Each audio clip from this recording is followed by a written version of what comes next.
Good evening. These are the stories making the headlines in the Hot 7 Nightly News. The National Security Minister tells the public, remember your right to use deadly force to protect your life and property. The mayor has slapped talk show host Christopher Hunt with a lawsuit. And garbage truck drivers are fuming over not being able to deliver solid waste to the Dayglow landfill, blaming poor management. We have the details of these stories and more coming up. This is the Hot 7 Nightly News with Lovelace and Amy Joseph. It is Friday, the 7th of December 2018. Welcome to the Hot 7 Nightly News. I am Lovely St. Amy Joseph. Thank you for joining us. One man is dead and another is at the intensive care unit of the Victoria Hospital after a shooting Thursday night at Sunbuild. Law enforcement have identified the deceased as 47-year-old Kenneth Smith of Sunbuild. His body is said to have been found a short distance away from his home. Another male, Ian Justin, was conveyed to Victoria Hospital and is in the intensive care unit. The circumstances surrounding the shooting incident are currently being investigated by the police. Meanwhile, police are investigating another shooting on Chaussee Road in which an innocent passerby was injured. The incident occurred shortly after noon on Friday. The victim was taken to Victoria Hospital. An eyewitness recalled hearing gunshots and seeing a man, estimated to be in his late 40s to early 50s, falling to the ground. In other news, in a startling contrast, two officials who fall under the umbrella of national security are dishing out conflicting advice to members of the public. Both the National Security Minister and an acting police corporal are sharing information that is in contrast to the others. Rochelle Gonzalez tells us more. In light of the recent spike in violent crime and robbery sweeping and terrorizing the nation, the National Security Minister is reminding the masses that they have a right to use deadly force, in compliance with the law, of course. Hermangill Francis referred to sections 34 and 35 of the St. Lucia Criminal Code, which addresses the reasonable use of force in self-defense and defense of property, possession of right. The minister told members of the media that one is well within their rights to use deadly force under lawful circumstances. The criminal code is very clear, that you can kill in the defense of yourself, defense of your family, in defense of your property, if you see something happening in a public place. Again, it's just justification. You need to be able to justify whatever action that you have taken. So if I meet somebody in my house, and at the first opportunity I can shoot, I will shoot. If he dies, he dies. With that said, Francis stressed on the fact that one must be fully mindful of the stipulations of the code. But if the person has already been outside of my house, he is no longer a threat to me, and I can apprehend him without hurting him, then that's what the law would think. So the force must be proportional to the threat that is there. And like before, we used to tell persons that you have to retreat before you can react. That is not so. If you fear for your life immediately, you act. And the criminal code and the Constitution is very clear that you can defend yourself. Whilst the minister's strong words might come as much welcomed advice to some of the populace, they fell in contrast to advice given by Acting Police Corporal Jifiana Edmond, who addressed a gathering of business persons attached to the St. Lucia Chamber of Commerce, Industry and Agriculture on Thursday evening. Edmond warned business owners, namely those licensed to carry firearms, to refrain from engaging with criminals threatening their establishments. She said, quote, I know sometimes we want to play superhero. We want to safeguard our business, but that is not the prudent thing to do. End quote.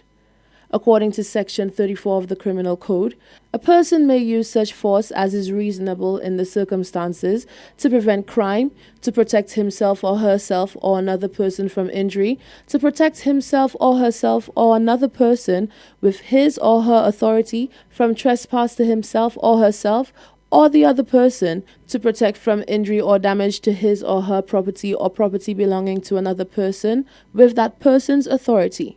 Reporting for Hot 7 News, I am Rochelle Gonzalez. Newly sworn-in mayor of Castries, Peter St. Francis, has slapped television talk show host Christopher Hunt and Choice TV with a lawsuit over the publication of material which Francis alleges to have been defamatory. The mayor told members of the press that there will be an outcome of the proceedings by next week. Talk show host Christopher Hunt has been served with a lawsuit from the mayor of Castries, Peter St. Francis. Francis confirmed the revelation following a Castries Constituency Council swearing-in ceremony where he was officially sworn in as Castries mayor for the second time. According to reports, the lawsuit was filed against Hunt, the host of Choice TV's Politically Incorrect, following the release of material which Francis claimed to have been defamatory, as it made allegations of corruptions against him. Although he divulged little information about the case, he indicated that all will be revealed soon. I've taken the action, and by tomorrow I'll tell you what is the result of that. But I have taken the action. I have my lawyers is working on that, and by Monday you will know what has taken place. Hot 7 News reached out to Hunt for a response to the mayor's statement. He had this to say. Well, simply said, I'm not a big drinker, but if I am to be sued, I would think that Chairman's Reserve or perhaps Johnny Walker Black, as long as I'm not like I said, I can't stand the bounty or whatever, but if that's how you want to sue, that's the best way to sue me. Reporting for Hot 7 News, I'm Rochelle Gonzalez. If you've put out your garbage this past week and it's still on your front yard, then this is probably why.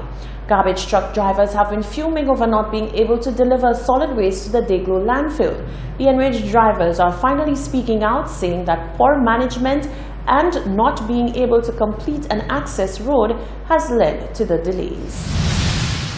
The line of truck drivers waiting to dispose of solid waste material at the Deglo landfill continued to pile up by the minute, as driver after driver had a waiting time of at least 1 hour before they were able to cross a small access road, allowing them to dispose of the waste they carried. The work, which began in the start of November by the Solid Waste Management Authority, looks to upgrade the facility and create an improved work condition for staff. However, truck driver for St. Lucia Environmental Company Limited, Garvin Jones, is of the opinion that a lot of time is being wasted and is leading to inefficiency in garbage collection around the island. For the past 2 weeks, it's been like this. Normally, I mark my time when I come in the dump. At present, I came in about 20 past 11, and I think it should be about 20 past 12 now. So yes, 23 past 12. So I'm actually have been here for an hour. And what this does, this really puts pressure on us, the truck drivers, because you find the amount of stuff we could do for the day, it reduces it. And what I find is that management, whoever is responsible, dropped the ball. Jones went on to say that the supplier of the material that is being used to carry out the maintenance work is in close proximity to the landfill, which has caused him to believe that the work would have been completed by now. The materials to put on the road is not coming from Viewfort. It is just next door, because you'll turn your cameras and you'll see the driving distance is not much. So I find for the length of time that this has been going on, this situation should have been taken care of already. Because for one, when you're done, the whole day is almost done.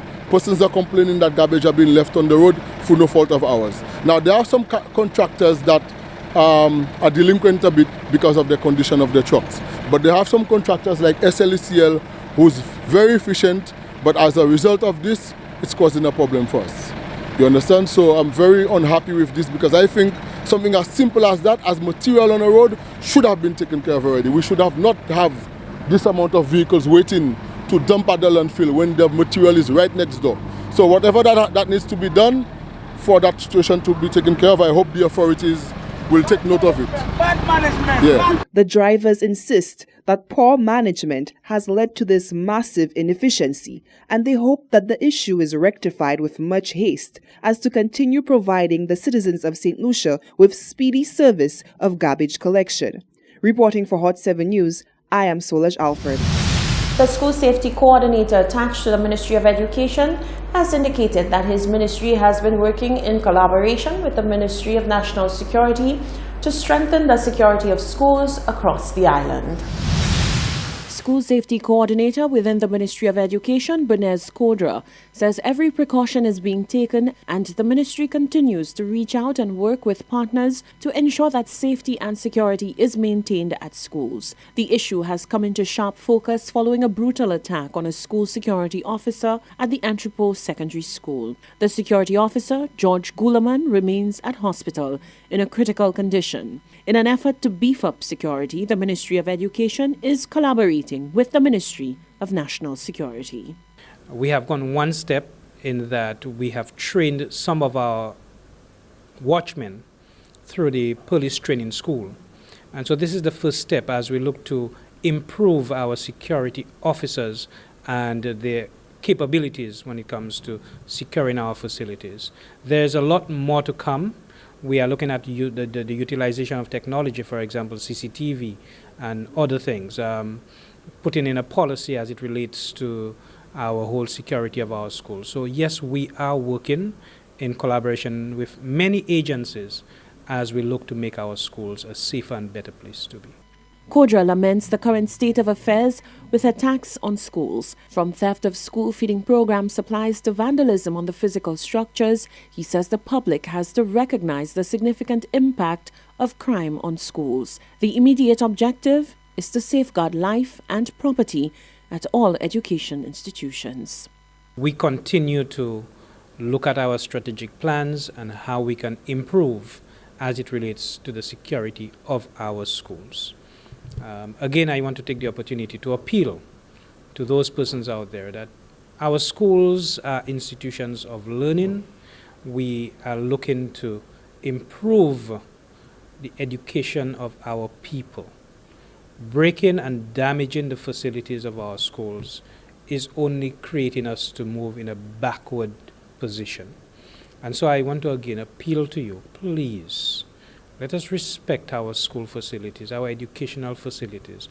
Let us respect the persons who put their lives at risk on a daily basis by working as security, caretaker, watchmen on a daily basis, where they again work to ensure that our students, our schools are safe. The Ministry of National Security, for its part, says it is committed to assisting the Education Ministry to prevent and mitigate such crimes. This is the Hot 7 Nightly News. We have more news coming up after the break.